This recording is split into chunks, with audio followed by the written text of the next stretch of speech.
Today's session on this is the second session of our teacher and students session. And what we're going to do first, before I start off with the lectures, I'm going to talk about exam patterns of questions asked. And what we're going to do first, before I start off with the lectures, I'm going to talk about exam patterns of questions.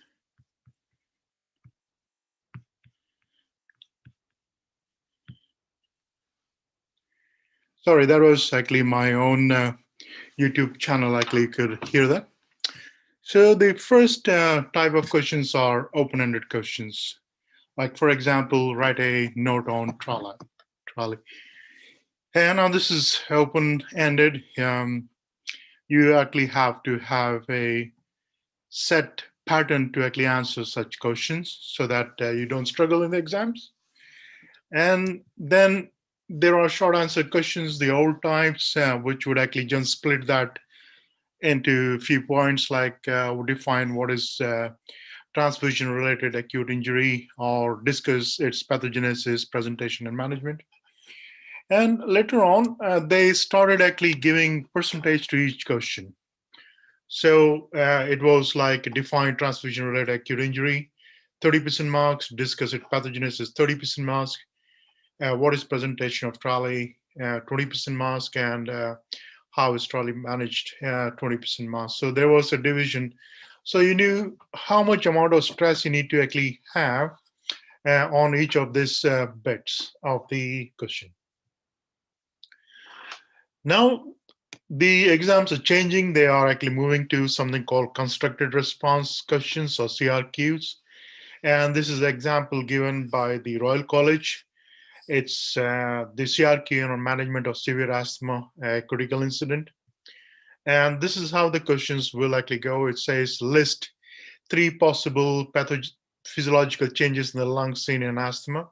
And this is 3 marks. That means you need to actually give the 3 answers, 3 bits. So you miss out on anything, you actually lose the marks. Then they have a description of a case. Is a 57-year-old female who is known to have asthma, is having a laparoscopic cholecystectomy under general anesthesia with endotracheal intubation. Uh, and it says, interpret her preoperative pulmonary function test shown below. This is 2 marks. Age of the patient 57, weight 62 kgs, height of 165 centimeters. And then they give you this values of FE1, FEC, FE1 by FEC, and you need to be able to actually do the interpretation for these cases. Then C is the list 6 factors that may cause her to develop bronchospasm during a general anesthesia. And then you actually have to list that 6 things, and that 6 things should somehow match the list which the examiners have been given. And then last one is just 5 marks. Says she does develop acute severe bronchospasm. What drugs, including dosage? Now it says here, specifically says dosage, so it's not just mentioning the drugs. You have to mention the dosage as well. Were applicable and can be used to treat this. So this is 20 marks questions, and you have to, at least very specific. So these are CRQs. And the last one is list 4 other actions you could take in the early management of this emergency. So the examinations are actually becoming a little bit tougher. So if you do not actually have full knowledge of this condition, then you will not be able to answer these questions. Now, coming to today's sessions, we have 6 questions. The first question is on hematology. It's about transfusion-related reactions. The second one is on pediatrics, is a foreign body inhalation. Third one is on venous air embolism. Then we have some basic sciences on lasers and anatomy and regional anesthesia of lumbar plexus. And then chronic pain question on neurogenic pain. Okay. So here we start off with the first one. This is on transfusion medicine. So the question is define transfusion-related acute lung injury, TRALI. Discuss its pathogenesis. How does TRALI present and how is it managed? How can TRALI be prevented and what are the outcomes after TRALI? So got a few questions within this. Oh, okay. So uh, now between 2004 and 2019, TRALI was classified into TRALI and possible TRALI. And from 2019 onwards, that is since last year, it's now classified into type 1 and type 2. Okay. So this is TRALI as defined by the Consensus Conference Committee 2004 and European Hemovigilance Network. So TRALI is an acute respiratory distress. Okay, so ALI is acute lung injury. So this causes acute respiratory distress, and it presents with bilateral lung infiltrations in the chest radiograph or the X-ray, and it occurs during or within 6 hours after completion of a transfusion. Okay. There is no evidence of transfusion-associated circulatory overload, so this is not TACO, and this is not cardiogenic pulmonary edema either. So this has to be, should not be part of the your definition.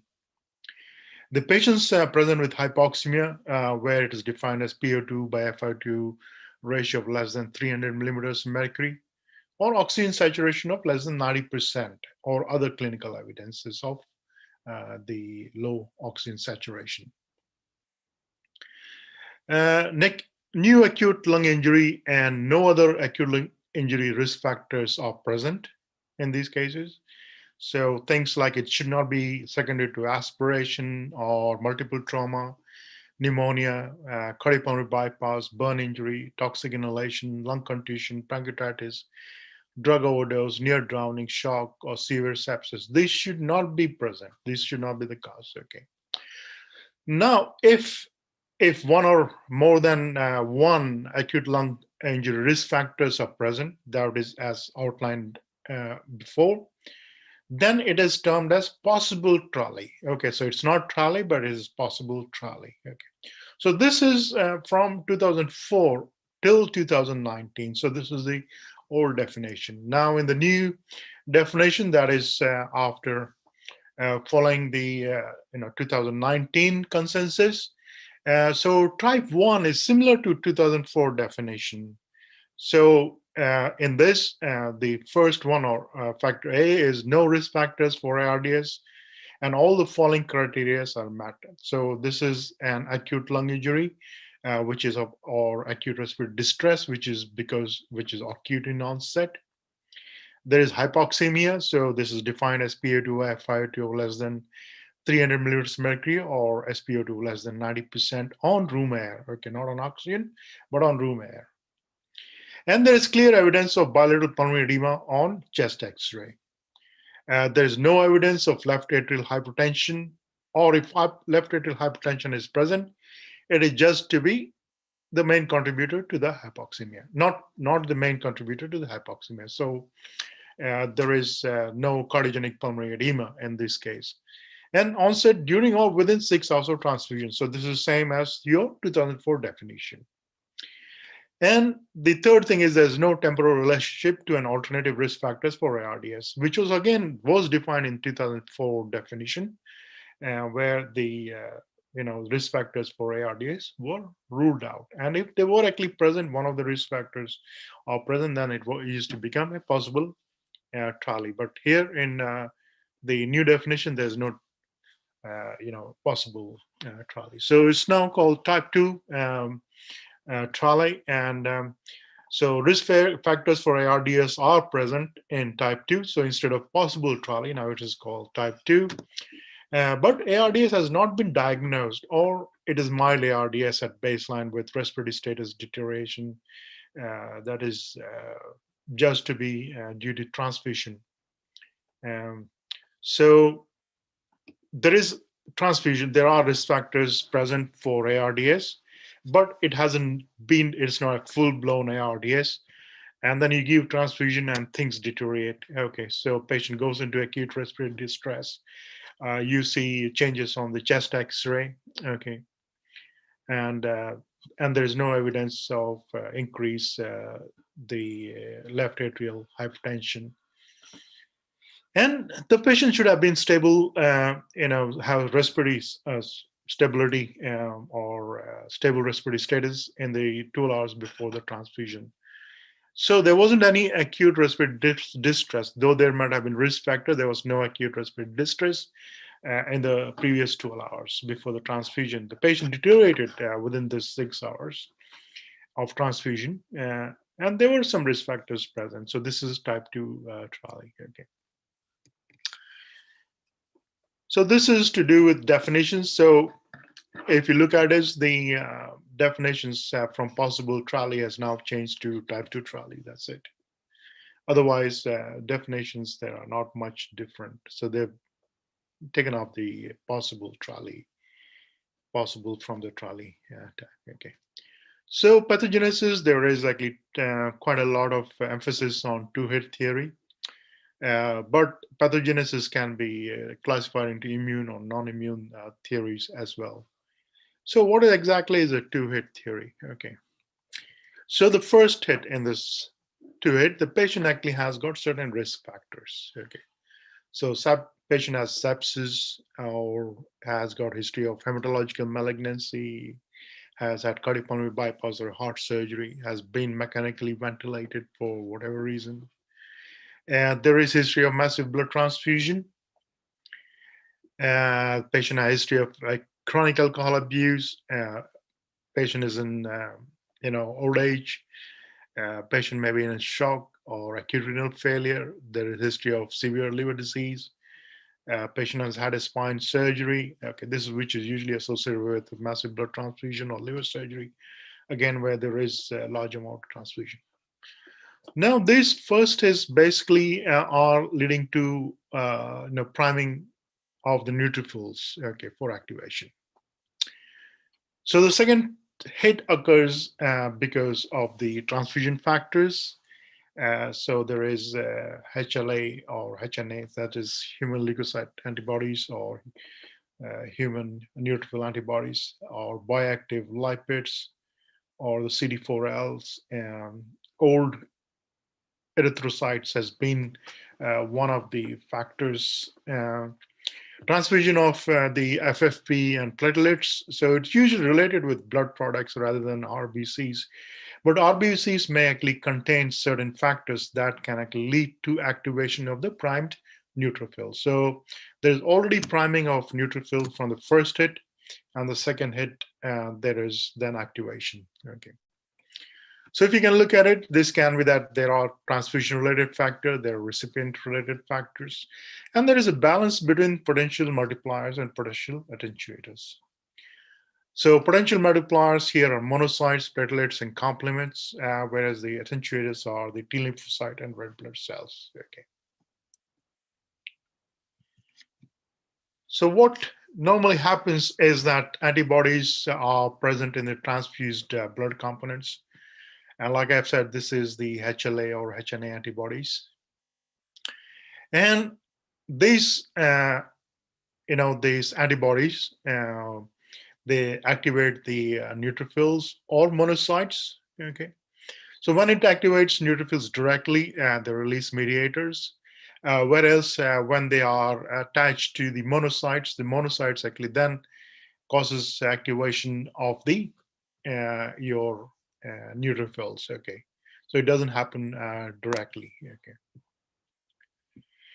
Then there's obviously the platelets. The neutrophils activate the neutrophils and they release these mediators. I'll talk about these mediators in a minute. Okay. In certain cases, the HLA class 1 antibodies, they bind to the endothelium of the lungs directly. Okay. And there can also be anti-HNA3 antibodies, which can again activate the neutrophils and release mediators. There might be mediators present within the cellular blood components, which are not very strong. They themselves cannot actually cause release of the mediators from the neutrophils, but acting together. Okay, so this bioactive lipids or CD440L, and these are actually derived from cellular blood components, which can stimulate the neutrophils, but they're not themselves very strong factors. So in the presence of the other factors, they would actually cause release of the mediators. Okay. So if you actually look at the overall pathophysiology of Trally, there is basically neutrophil priming, and then there is neutrophil activation. And this leads to the neutrophil aggregation, margination, and sequestration in the lung microvasculature, which leads to leakiness of the endothelium.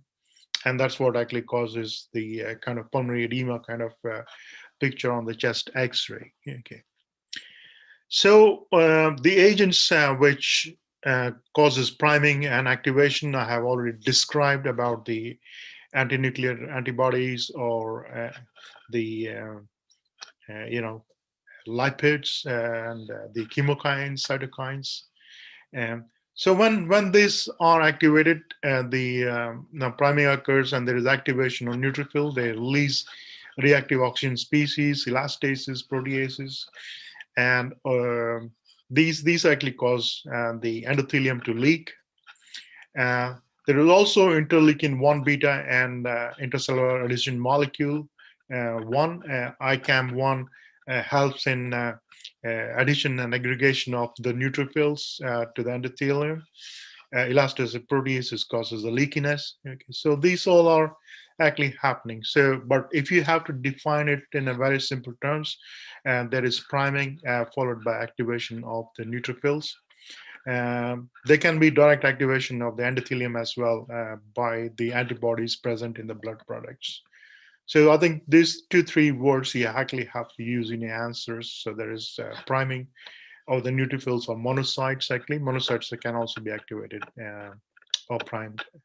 And ultimately, there is activation of neutrophils, which releases these very reactive substances like reactive oxygen species, elastases, proteases, as well as interleukin 1 beta and ICAM1, which causes aggregation, margination, sequestration of these neutrophils in the lung microvasculature and leakiness. Okay. So how do we diagnose Trally? Okay. So Trally should be considered in patients who develop hypoxemic respiratory distress during or within 6 hours after transfusion of any blood products. Okay. So that's the diagnosis. So patient usually present with sudden onset of hypoxemia and respiratory insufficiency. Like I said, it is happening during or shortly after transfusion of blood products, so FFP platelets, okay, plasma. And patients who are intubated can actually have frothy airway secretions, just like pulmonary edema. They present like with pulmonary edema. They can have fever, sinuses, and can present with hypotension. So what is the differential diagnosis for Trally? So other conditions which leads to respiratory distress following transfusion can be other, differential diagnosis. Also, you need to also think of TACO. Okay, there's a fluid overload in the TACO.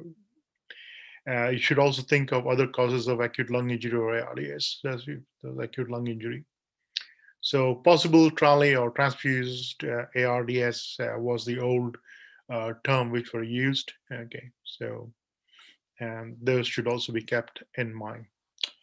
What is the management of Trally? Obviously, you would actually stop the transfusion of the blood products, but most of the time they probably have already gone in, so there's nothing much you can actually do. You need to evaluate the patient. So if the patient is actually not intubated, might require intubation. You need to assess the degree of hypoxemia, so blood gases. And while you are actually doing all this, you can order a chest X-ray, and that will likely give you a diagnosis of the infiltrates on the chest. In the meanwhile, it's just supportive management. So airway, breathing, circulation need to be supported. You need to give oxygen. You might require to intubate and ventilate the patient. Um, Steroids can be used. Diuretics have very little role in this. Okay, this is not a fluid overload. This is a leakiness of the endothelium, like I've said. So diuretics, you might actually want to keep them a bit dry, but it's not something which is part of the treatment. It's basically supportive treatment. Can TRALI be prevented? Yes, there has been a move towards trying to reduce the incidence of TRALI. So the first thing is that donors who have had history of TRALI, their donation are not accepted. Okay. Donations from multiparous women, again, are actually considered to be one of the factors for TRALI. So these donations are uh, prevented then. So supplying transfusions, transfused blood, plasma products like plasma, platelets, whole blood exclusively or predominantly from male donors, female donors with no prior pregnancy, and donors who test negative for HLA antibodies, HLA or HNA, hemoleukocyte and human neutrophil antibodies. Okay, so they should be test negative. So I think following this, the incidence of TRALI has been actually reduced markedly in patients. Okay. Outcomes are actually pretty good. 80% improve within 48 to 96 hours with prompt treatment. So if you diagnose and support them, and that is in most cases, patient will just require is a increase of 5 to very 70%, three-fourths of patients may require short-term ventilation. Usually, no permanent pulmonary sequelae are seen in these patients. The deaths mostly occurs from the complication related to pulmonary insult. Uh, so either it's a superadded infection or the ventilation related injuries to the lung is probably the main cause for the complication in this. Okay, so most will recover completely. Okay, so that was the question on TRALI. The next question is a lot more clinical. It's about pediatrics, foreign body. The question is outline your anesthetic management of a 2-year-old child who is scheduled for therapeutic bronchoscopy following inhalation of a foreign body 2 days ago. The child is fortunately does not exhibit any signs of upper airway obstruction, so that's a good thing.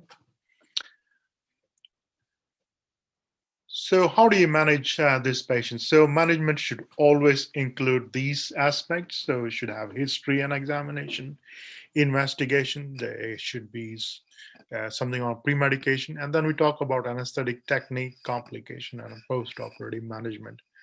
So any case where management are actually asked, these components should be present in your answer sheet.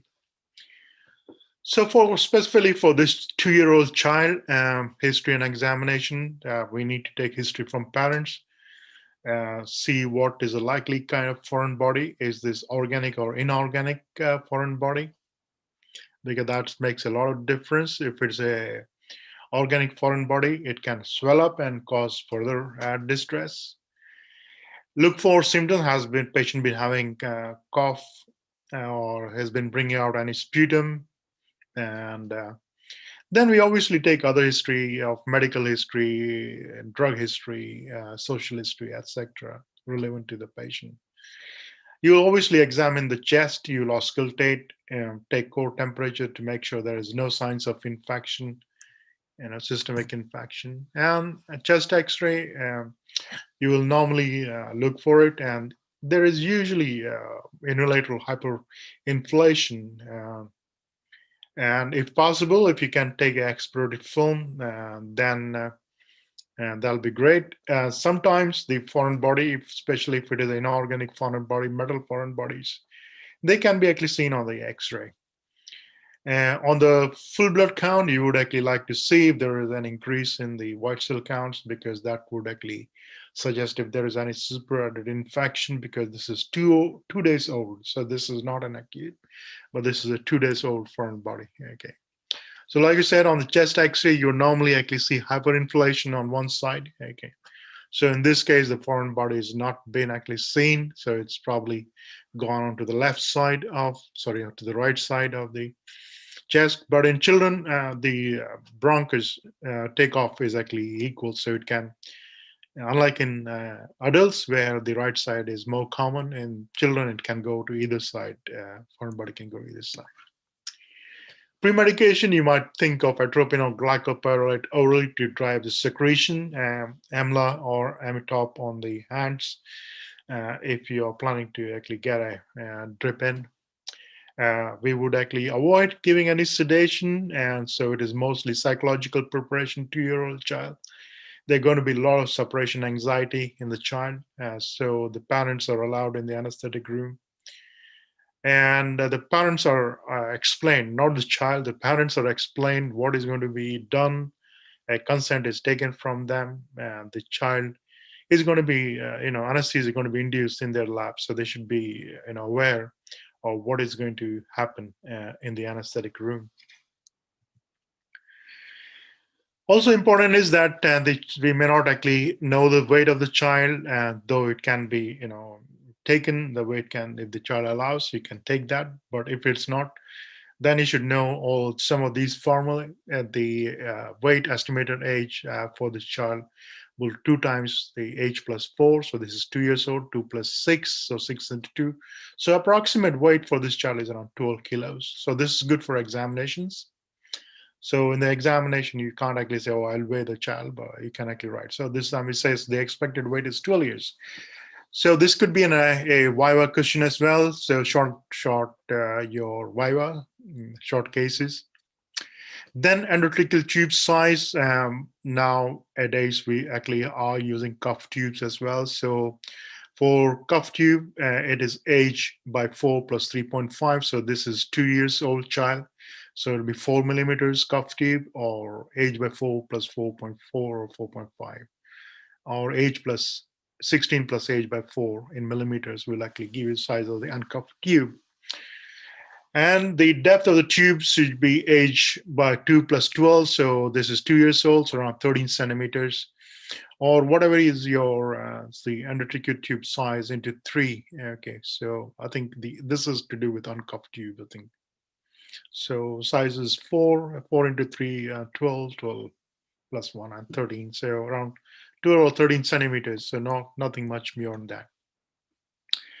So, like I said, this is a 2-year-old child, and so we assume that the weight of the child is 12 kgs, and the articular size will be 4.5 uncuffed, 4 millimeters cuff tube. We need to ensure that we have a skilled assistance. All the equipment is checked, and as far as induction is concerned, there is nothing right or wrong. You can actually do inhalation induction, but if you manage to get a IV cannula, then you can actually do IV induction as well. Do we give muscle relaxation or not? Again, that is some people believe that you can actually, give muscle relaxation. It makes things easier for inserting the bronchoscopes. Others would actually just say, let's go for topical lignocaine and leave the patient breathing spontaneously. Because muscle relaxation, you may actually say that this can actually lead to the dislodgement of the foreign bodies and moving it further down. And again, some would actually secure the airway, make sure everything is fine, and then hand over the airway to the surgeons, where then they will likely put in a scope. Okay. So some, like I said, can just deepen the anesthesia if not paralyzed. Sevoflurane actually works very well. You can intubate patient with sevoflurane. 2 years old child works fine. Monitoring, you're monitoring everything. So SpO2 is obviously important. And most of the bronchoscopes nowadays come with a ventilating side arm, and this allows for IPV or spontaneous ventilation. At the same time, this gives good visualization as well, and it allows for a forceps to be placed to get the foreign body out. Sometimes the foreign body is large, then it is actually grasped, and the whole thing comes out along with your bronchoscopes. So these are ventilating bronchoscopes, and you can actually see that you can actually attach a breathing system, whether you want to use a circle system or you want to use STPs. You can use it either way. And you can actually see that there is actually port for the forceps as well as for the telescope. And you can actually continue ventilating the patient. So it gives you the flexibility of actually having patient, because children tend to desaturate very, very rapidly when you take out the ventricular tube. So maintaining oxygenation and anesthesia is actually easier with this ventilating scopes.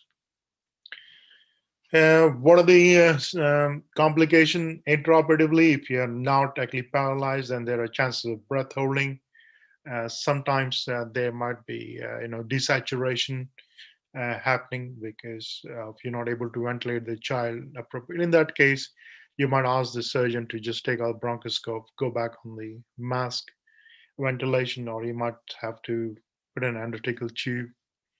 Hypercapnia should not be a problem, but then with certain inhalation agents on the older time, we used to use halothane that causes a lot of dysrhythmias. Neuro agents, you don't see them as much.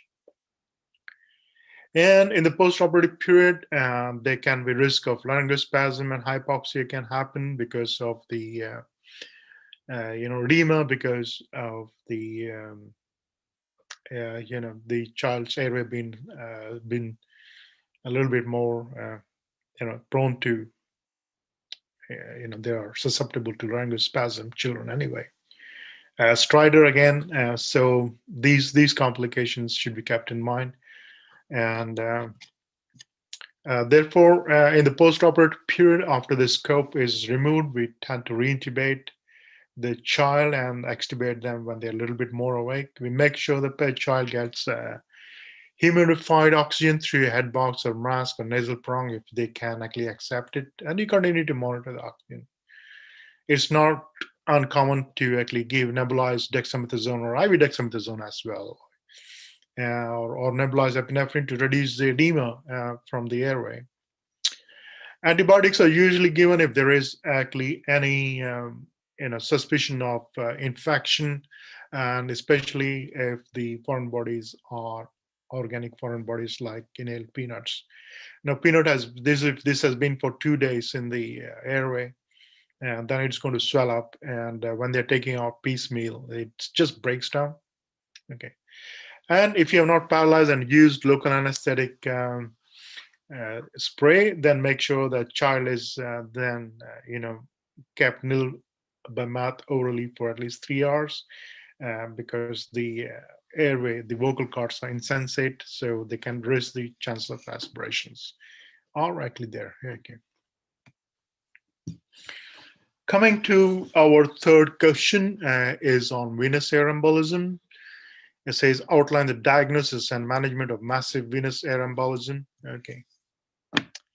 And when you say massive venous air embolism, then you need to know the definition of what exactly is massive venous air embolism. So a volume of 1.5 to 4 ml per kilo. So in an average person is a 70 kg man, so 100 to 280 mLs of air would be considered a massive air embolism. But more than the volume, it is the rate of the venous air embolism that is important. So air embolism of more than 0.5 ml per kg per minute, or more than 35 ml per minute in a 70 kg man, that can cause disaster. Okay. So venous air embolism is a potential complication of many of the operations. And what predisposes this is the gravity. So if the patient is actually head up and the CVP is low, so the veins are actually open in the neck or in the anything above the heart, So that can poor surgical techniques where the venous system is left open to the air. Okay, and it may be unexpected. And the successful outcome depends upon the diagnosis and immediately managing the venous air embolism. Whether patient has a cardiorespiratory arrest, then how you manage them, or how do you suck out the air, and those are all very, very important. Okay, so diagnosis is always we need to have high degree of suspicion, especially when patients are in a sitting up position or where the operating field is above the heart level. So it has been seen that the incidence is around 25% in patients where the dural pressure at 60 degrees is almost 6 centimeters, minus 6 centimeters of water, and 90 degrees is minus 13 centimeters of water. So incidence is pretty high in a sitting up position, and that's why nowadays very few surgeries actually done in sitting up position. But it's quite possible even things like ENT procedures, they might want the patient to be sat up a bit. It can happen even in laparoscopic procedures where they like to have patients head up and tilted to the left. So these cases, it can happen even in surgeries like mastectomy, scalp reflection, head and neck surgeries where there is large area of tissues are exposed. It can happen in surgeries where there is gas injection under pressure, like laparoscopic cholecystectomy, hysterectomy, nephrectomy. It can happen where there is cementing in orthopedic procedures. Now, cement causes exothermic reaction, and we all know gas expands with temperature. So the canal can get highly pressurized, and even a small bubble can actually, enlarge in size and get into the circulation cause. It can happen in the cardiopulmonary bypass, whereas the externalization of circuit happens. Okay. Then it can happen in pregnancy, especially in termination of pregnancies, where the sinuses can be open, or manual removal of placenta. Okay, again, where the sinus remain open. So in these cases can happen. So there is a chart. So you can classify them into surgical procedures, the risk factor surgical procedures.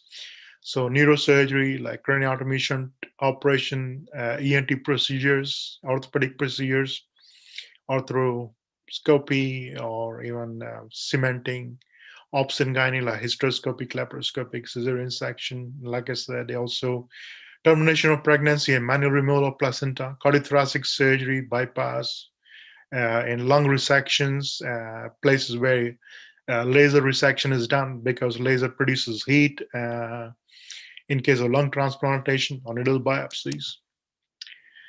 It can be related to intravenous catheterization, central lines, hemodialysis lines, CABG, angioplasties, pacemaker replacement, radiofrequency cardiac ablations. These are radiological procedures like intravenous contrast injection, arthrograms. They are associated.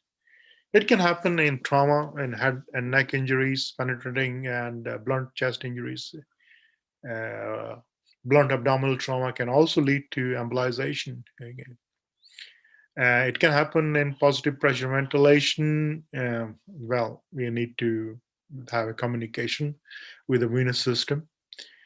And the other cause is decompression sickness, where there is rapid descent, ascent, not descent, ascent, where the bubbles can go into the circulation, cause bends. Okay, so that's also, yeah. So how does venous air embolism present? Obviously, the air has gone into the right side of the circulation, so CVP and pulmonary vascular resistance will increase. And because this will reduces the flow through the pulmonary circulation, so there is a reduction in the left atrial filling pressures. And similarly, there will decrease in the left ventricular filling pressures. And this will lead to a reduction in the cardiac output and fall in blood pressure. Now, clinically, mill-wheel murmur can be heard. I have actually heard it once, and this happens in massive venous air embolism, where the embolization is of 1.5 to 4 ml per kg body weight. You can get lots of ectopics. Ventricular ectopics are common, and if the air goes into the pulmonary circulation, there can be airlock and cardiac arrest. So the clinical signs are normally seen when the air embolization occurs at the rate of 0.5 ml per kg per minute, or that is around 35 mLs per minute. In an average 70 kg man. So that's when you normally see the clinical signs. Okay. We also need to be aware of patent from an ovale, okay, so which is present in 25% of adults. In these cases, the air can move from the right side to the left side of the circulation and bypassing the pulmonary circulation. And if this happens, you just need a gradient, increase in gradient of 5 millimeters of mercury. Also, when the pulmonary artery pressures actually goes there, so when the air goes into pulmonary circulation, that will also increase the right-sided pressure, and this can lead to opening of the pedant from an ovale and the air moving to from the right side to the left side of the circulation. Okay. So the monitors for monitoring venous air embolism, they need to be high level of sensitivity and very good specificity, and they should be rapidly responsive. And it should be able to quantitatively tell us the amount of air embolism and maybe give some indication of how the course of recovery is going to be. So can we actually observe the improvement in the parameters? So if you look at all this, then precordial Doppler and end-tidal CO2 monitoring are the two things which probably fulfill the criteria for these. So if you look at this graph, and the x-axis we have the sensitivity. So decreasing sensitivity, not increasing, decreasing sensitivity. And on the y-axis, we have the venous air embolism, the rate oblique volume. And we can see that transthoracic echo or transesophageal echo, they are actually very, very sensitive. But then they can actually also diagnose things which normally, small particles going into the circulation as that. Doppler is, like I said, Doppler and total CO2. These are two monitoring which fulfill the criteria. So they have kind of a, good sensitivity and specificity. And they can diagnose the venous air embolism before, the clinically apparent changes occur. So if you look at the cardiac output and CVP monitoring or changes in the blood pressure ECG or, a Millville murmur, by that time the cardiovascular collapses have probably happened. Okay. Whereas when there are increase in pulmonary artery pressure, or end-tidal CO2, there are only modest physiological changes. So the early changes are actually seen in that. So the greatest sensitivity is seen by transthoracic or transesophageal echocardiogram or precordial Doppler. So you can actually diagnose air from anywhere from 0.15 to 0.30 ml per kg body weight. Pulmonary artery pressure and total CO2 are intermediate, so you can diagnose around 0.6 to 0.23. Okay, so that's 0.6 to 0.63 ml per kg body weight. Whereas PCO2, mean arterial pressure, or transcutaneous carbon dioxide level are the least sensitive.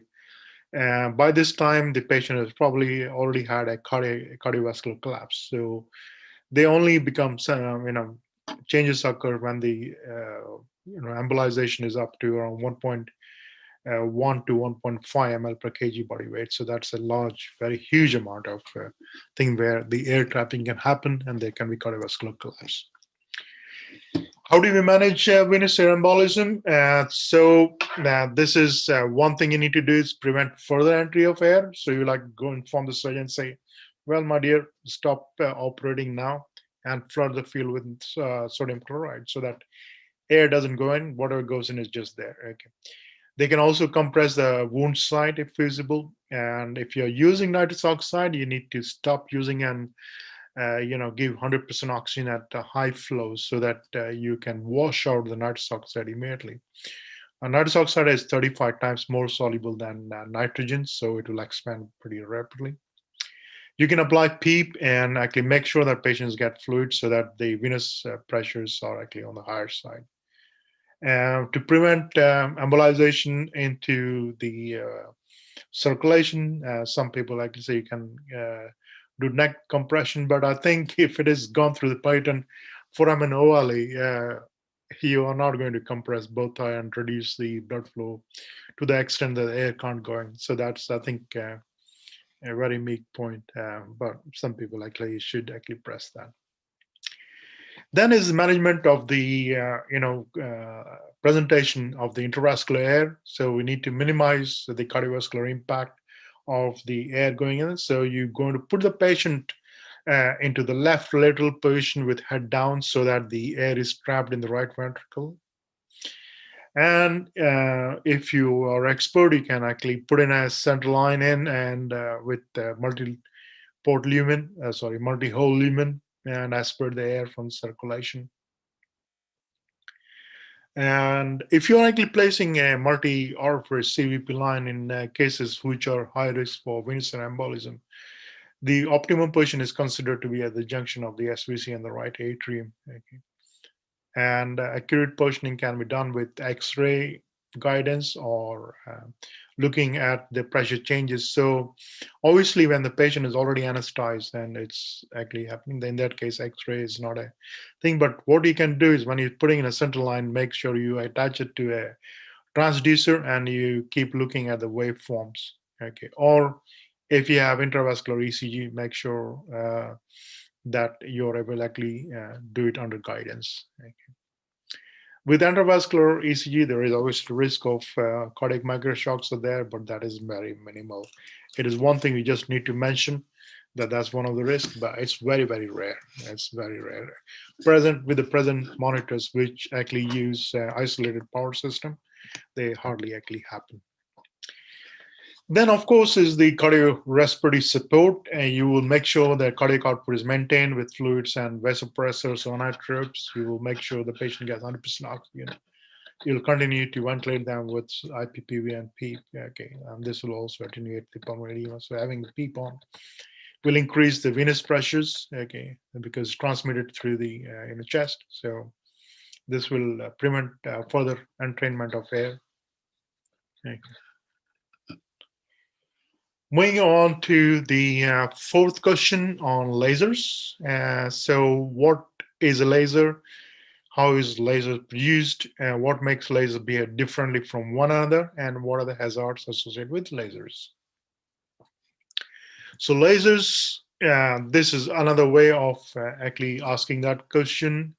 So we're given 30% to the basics. Okay.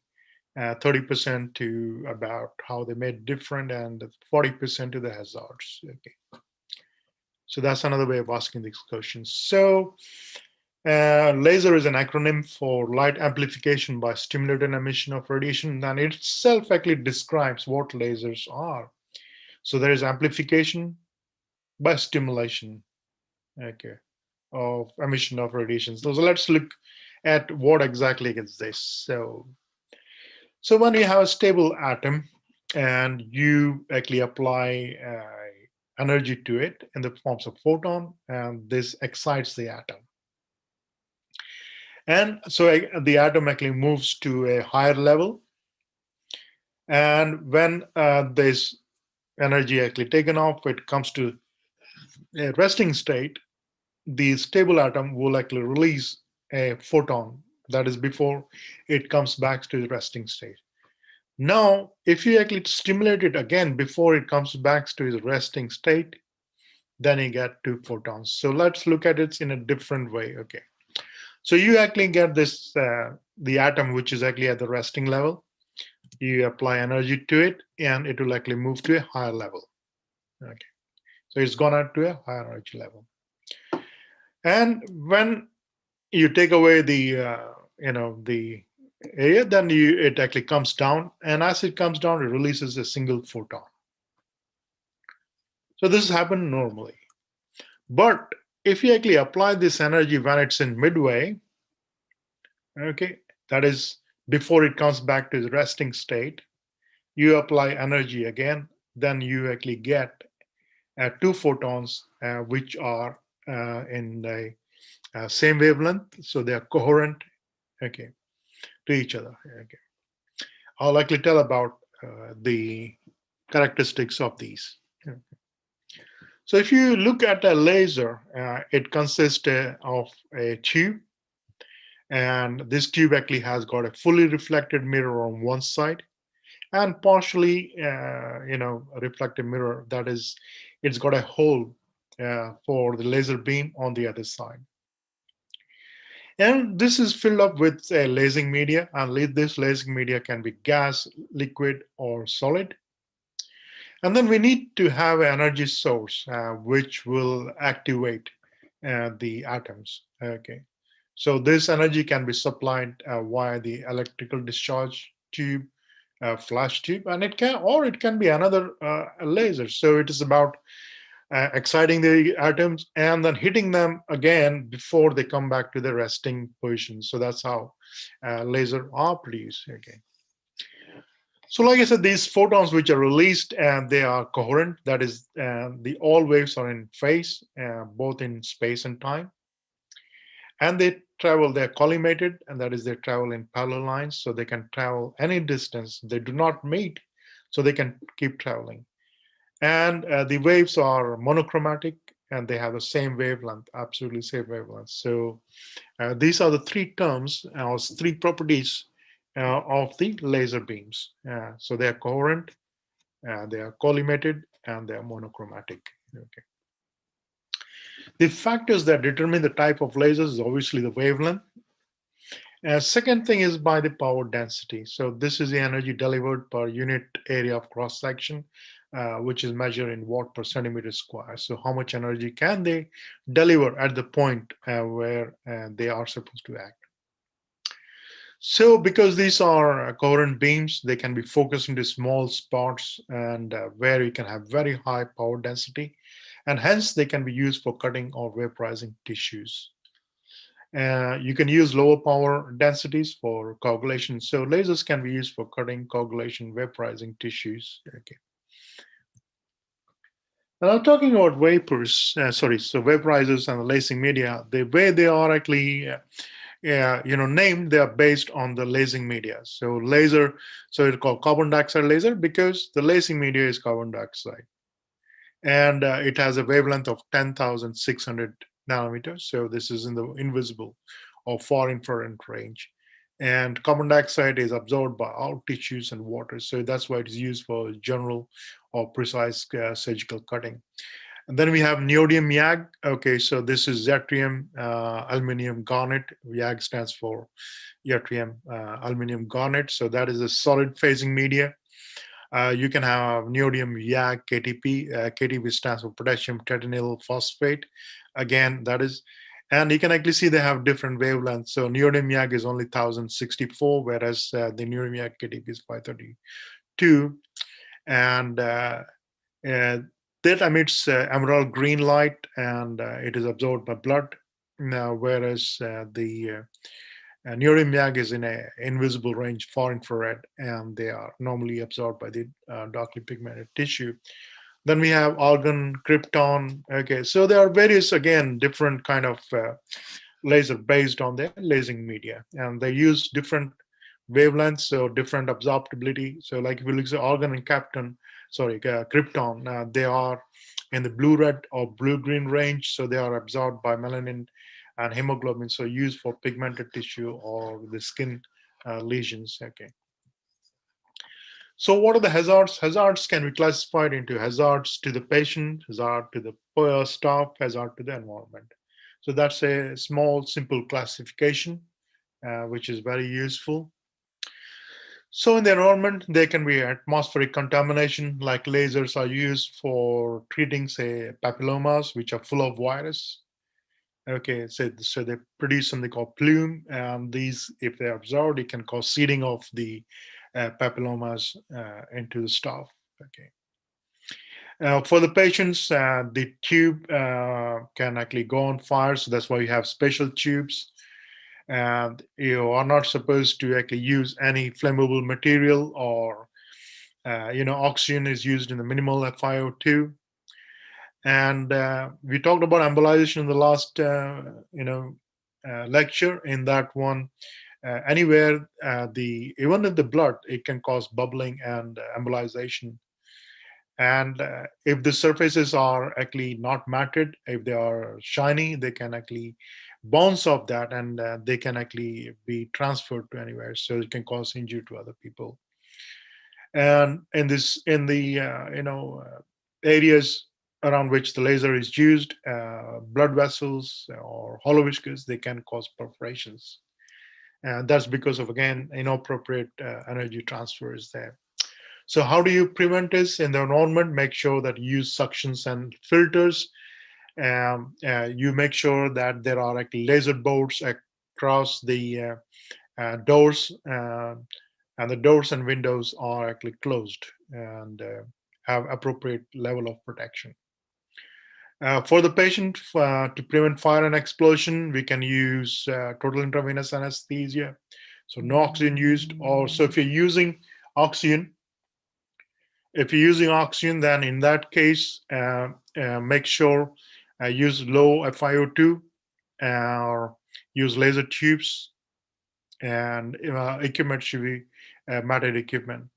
And for the staff, it's important that they all have training and appropriate type of goggles are used. Goggles is a laser goggles, and laser tubes are our OSCE stations, and I'll talk about them sometime. Question 5 is on lumbar plexus. And says draw a diagram of lumbar plexus, outline the basis, anatomical basis of 3-in-1 block, and explain why the block may fail to provide reliable analgesia for hip surgeries. Okay, this is a simple diagram of the lumbar plexus. I will actually post a video of how I actually do it. The nerve roots for the lumbar plexus come from L1, L2, L3, L4. L4, L5 gives a branch to lumbosacral. The ventral divisions gives rise to the lateral cutaneous nerve of the thigh from L2, L3. L2, L3, 4 dorsal division give rise to femoral nerve, and the same one on the ventral side gives rise to obturator. Now, L1 divides into ilioinguinal, iliohypogastric nerve. Iliohypogastric nerve, my gut, also get a branch from T12. And L1, L2 forms the genitofemoral nerve. So even though iliohypogastric, ilioinguinal are not considered actually a part of lumbar plexus, but they are actually, because they get some components from L1, L2. Okay, so that is the lumbar plexus. Now, what is a 3-in-1 block? 3-in-1 block is basically a high volume block where you stimulate the femoral nerve and assume that the large volume will actually spread proximally. And this is also known as the perivascular approach to the lumbar plexus. And if you can actually see, the femoral nerve lies on the lateral side of the iliopsoas. The lateral cutaneous nerve thigh actually comes out of the psoas sheath midway through and lies between the fascia lata and fascia iliaca, whereas your femoral nerve carries on below the fascia iliaca. Obturator nerve lies on the medial side. Okay, so that's it. So when we actually give, that's how the proximal spread occurs, and it usually occurs onto the lateral side, and that's why when local anesthetic is given, it tends to block the femoral and lateral cutaneous nerve thigh in most patients. Okay. You can use simple diagrams where you actually draw a circle and enterocephalic spine on the lateral side, pubic tubercle, and the vein and artery in the femoral sheath and femoral nerve line. Or you can draw a little bit more advanced diagrams when you show the skin, fascia lata, fascia iliaca, femoral nerve lying under the fascia iliaca, lateral cutaneous nerve lying between the fascia lata and fascia iliaca. So this is basically the femoral nerve block with large volume. Okay. So this diagram is actually showing how the local anesthetic actually, or the nerves are blocked. So in the obturator nerve is only blocked in 33% of the cases. So it's not a truly 3-in-1. This is mainly 2-in-1 block when you give large volume. To reach the origin of the lumbar plexus, you need to use volumes equivalent to almost the patient body weight. So if you have 60 kg person, then you need to use 50 to 60 ml of the volume to actually block all three nerves. Okay.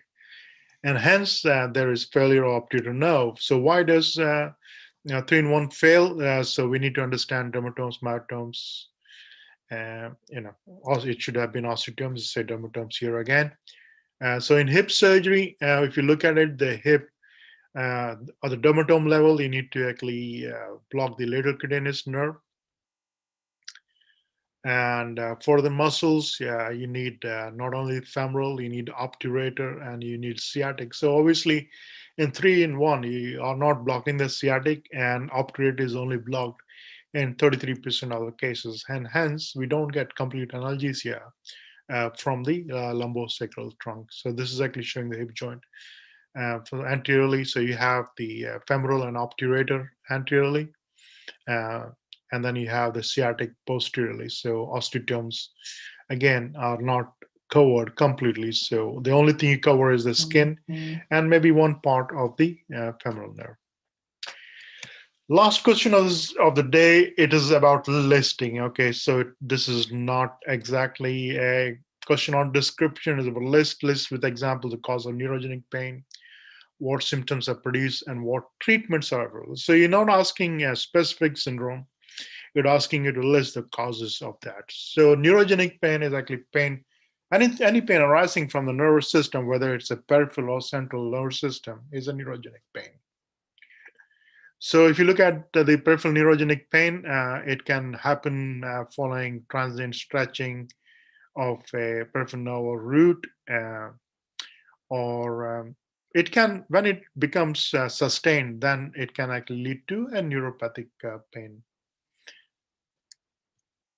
So what are the causes of the neurogenic pain? It can happen following a stroke, so post-stroke syndrome, or peripheral vascular disease where there is ischemia.